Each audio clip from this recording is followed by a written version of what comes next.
नमस्कार, SBT news में आपका स्वागत है। पेश है 2 नवंबर मंगलवार दोपहर राजस्थान की 12 बड़ी खबरें।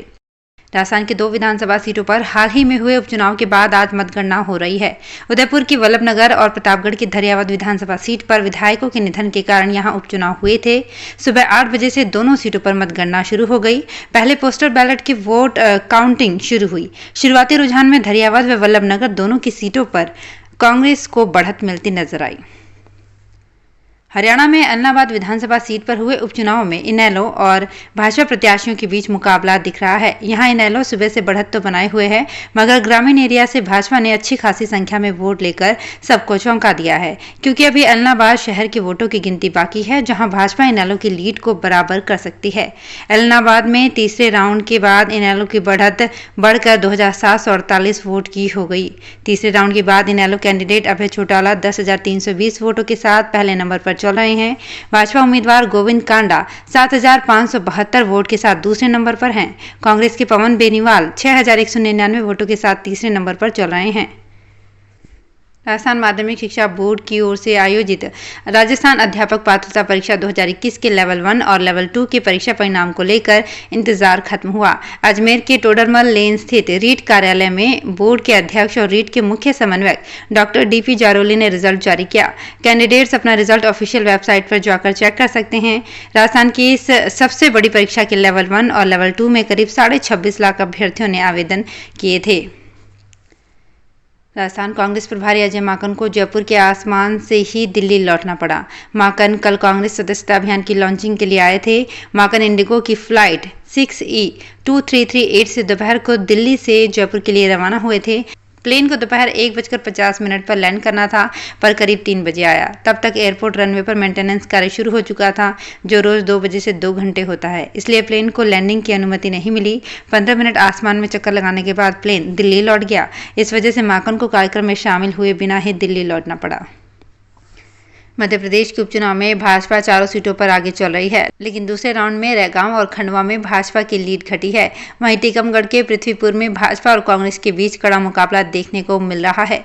खंडवा लोकसभा सीट पर शुरुआत से ही बीजेपी आगे चल रही है। जोबट से बीजेपी ने सुलोचना रावत को उम्मीदवार बनाया है। वहीं कांग्रेस ने कद्दावर नेता महेश पटेल को कैंडिडेट घोषित किया है। टीकमगढ़ जिले की पृथ्वीपुर विधानसभा सीट पर कांग्रेस ने नितेंद्र राठौड़ को कैंडिडेट बनाया है। रैंगाव विधानसभा सीट से बीजेपी ने प्रतिमा बागरी को उम्मीदवार बनाया है। वहीं कांग्रेस ने एक बार फिर से यहां कल्पना वर्मा को मैदान में उतारा है। मुबारक सफर हज पर जाने वालों के लिए अच्छी खबर है। कोरोना संक्रमण का कम होने के बाद सऊदी अरब सरकार की ओर से गाइडलाइन जारी होने के बाद सेंट्रल हज कमेटी ऑफ इंडिया ने हज यात्रा 2022 के लिए ऑनलाइन आवेदन प्रक्रिया सोमवार से शुरू कर दी है। आवेदक 31 जनवरी तक ऑनलाइन आवेदन कर सकते हैं। हज यात्रा जून जुलाई से शुरू होगी, लेकिन कितने हज यात्री इस मुकद्दस सफर पर जा पाएंगे ये फिलहाल तय नहीं है। इस बार हज यात्रा 36 से 42 दिन की होगी।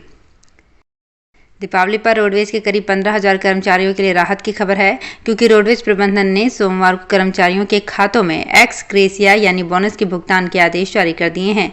ये राशि मंगलवार तक सभी कर्मचारियों के खातों में जारी कर दी जाएगी। यानी प्रदेश भर में रोडवेज प्रबंधन द्वारा दीपावली से पहले रोडवेज के 15,000 कर्मचारियों को 10 करोड़ से ज्यादा राशि बोनस एक्स ग्रेसिया के रूप में दी जाएगी। सीकर आगार प्रबंधक रोहिताश मीणा के अनुसार सीकर डिपो के 400 कर्मचारियों को करीब 28 लाख रुपए का बोनस दिया जाएगा। केंद्र की CGHS की तर्ज पर शुरू की गई राजस्थान गवर्नमेंट हेल्थ स्कीम के तहत पेंशनर्स को दवा देने की स्कीम पहले ही दिन सॉफ्टवेयर में RGHS कार्ड के नंबर मैच नहीं होने से दवाइयां नहीं मिल पाई, जिससे बुजुर्ग पेंशनर्स के सामने दवाइयों का संकट खड़ा हो गया। कॉन्फेड ने उपभोक्ता दुकानों की कंप्यूटर में सॉफ्टवेयर तो अपलोड कर दिए, लेकिन दवाइयों की पर्चियों को स्कैन करने के लिए स्कैनर नहीं दिए। जयपुर के शोरगर करीब 300 साल से पटाखे बना रहे हैं। दीपावली हो या शादियों का सीजन, यहाँ 12 महीने पटाखे बनते हैं। राजा महाराजा के समय से ही यहाँ के करीब 5,000 परिवार पटाखा व्यवसाय से जुड़े हैं। कोरोना काल के बाद सरकार ने ग्रीन पटाखों की परमिशन दी है, मगर शोरगर में शुरुआत से ही इको फ्रेंडली पटाखे बनाए जा रहे हैं। शोरगर परिवार से जुड़े जहीर अहमद का कहना है कि कोरोना काल में शोरगर परिवार के लोगों को अपनी 2 वक्त की रोटी के लिए पारंपरिक काम छोड़कर गुजारा करने के लिए कपड़े बेचने पड़े, मजदूरी करनी पड़ी। जयपुर शहर के 2 बड़े अस्पतालों में आने वाले दिनों में मरीजों को बेड के लिए इंतजार नहीं करना पड़ेगा, न ही वार्ड में संक्रमण का खतरा रहेगा। कोरोना और मौसमी बीमारियों के मद्देनजर महिला चिकित्सालय सांगानेरी गेट चांदपौल स्थित जनाना अस्पताल में 100 बेड का प्री फैब्रिकेटेड वार्ड बनाने की अनुमति मिल गई है।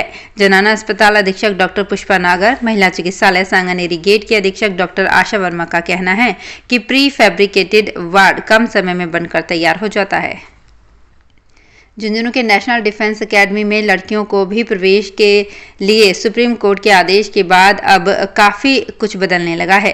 प्रदेश के सीकर, झुंझुनू, कुचामन और बीकानेर में मुख्य रूप से एनडीए की तैयारी करवाई जाती है। यहां अब तक केवल लड़कों के लिए ही इंफ्रास्ट्रक्चर था, लेकिन अब सीकर, झुंझुनू में लड़कियों के लिए अलग से हॉस्टल, मेस आदि बनाए गए हैं और तैयारी करवाई जा रही है। दूसरी जगहों पर भी इसकी तैयारी चल रही है।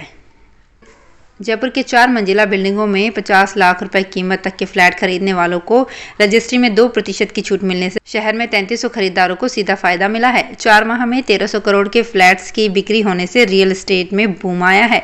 इस छूट से सरकार को भी 52 करोड़ से अधिक की आय हुई है। रियल एस्टेट क्षेत्र को बूस्ट करने के लिए राज्य सरकार ने 2 जुलाई को अधिसूचना जारी कर 30 सितंबर तक 4 मंजिला तक ऊंची बिल्डिंगों में फ्लैट खरीदारों के लिए स्टैंप ड्यूटी को 6 से घटाकर 4% तक कर दिया था। तो फिलहाल इस बुलेटिन में इतना ही, फिर हाजिर होंगे कुछ और बड़ी खबरों के साथ। एसबीटी न्यूज के और भी वीडियोस को देखने के लिए हमारे चैनल को सब्सक्राइब करें और नोटिफिकेशन पाने के लिए बेल आइकन को प्रेस करें।